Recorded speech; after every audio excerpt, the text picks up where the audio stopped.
When I heard your voice, distance caught by surprise. And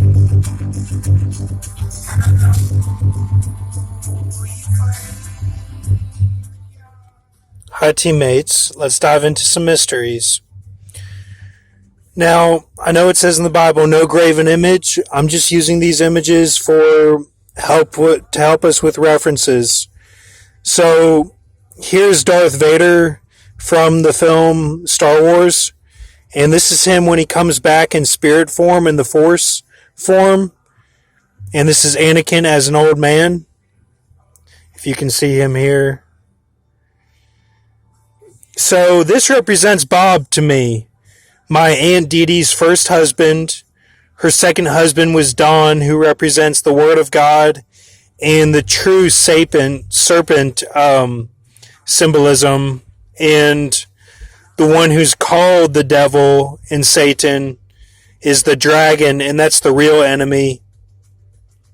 I believe that my Uncle Don was Noah in a past life, and Satan and my Uncle Don. And that's talked about in the Burden of Philistia, the cockatrice from the serpent's root that becomes a flaming fury dragon.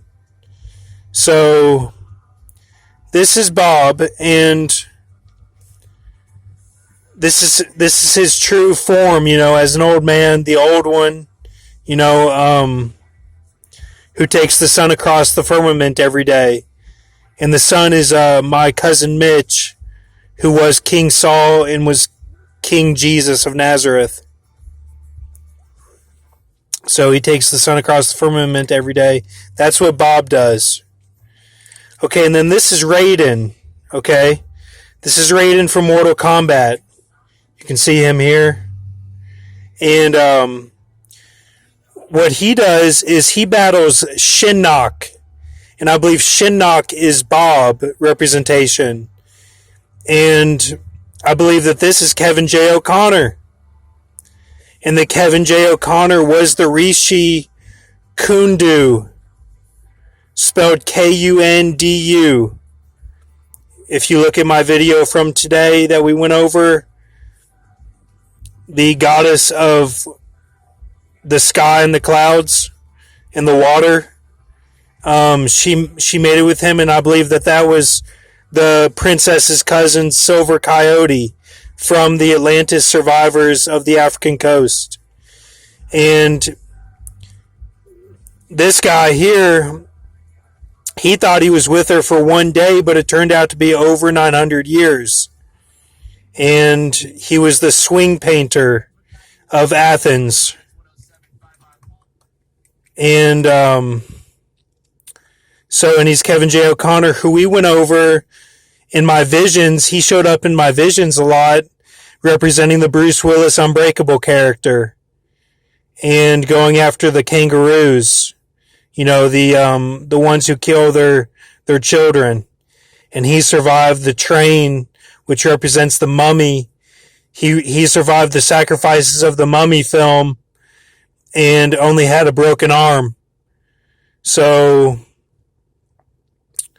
I believe he's a good character. And so this is Kevin J. O'Connor. This is Bob. And this is Vern Troyer, who died about a year ago or so, or over the summer, I think he died. And this is the angel Goku. And what he represents is the Hum Bull. Okay, when I was at the barber shop just a week ago, the barber was talking about music. I said I liked alternative pop, and he said that was his favorite type of music. And this guy walked in and he said, "Yeah, I'm appointment only." And he said it kind of disarms the people when they walk in. And the song that he was talking about before he said that was the new Bradley Cooper Lady Gaga song. And that was symbolism there of 4 is arm, of the new Bradley Cooper Lady Gaga song. So, and he said, "No, I'm being humble. So when he said that, so he was being kind of funny, but I looked up Humbull, and it turned out to be the hummingbird god of Aztec lands and Sukana Hikona of Japan. And I believe that's what Vern Troyer represents.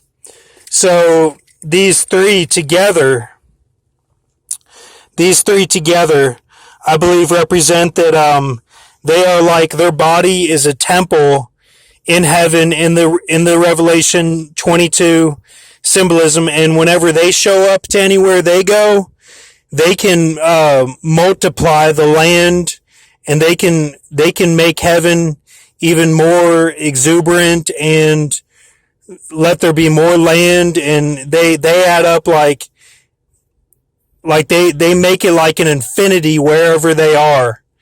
So I thought that was interesting. So you want these guys on your side, and this is like a trinity. And then also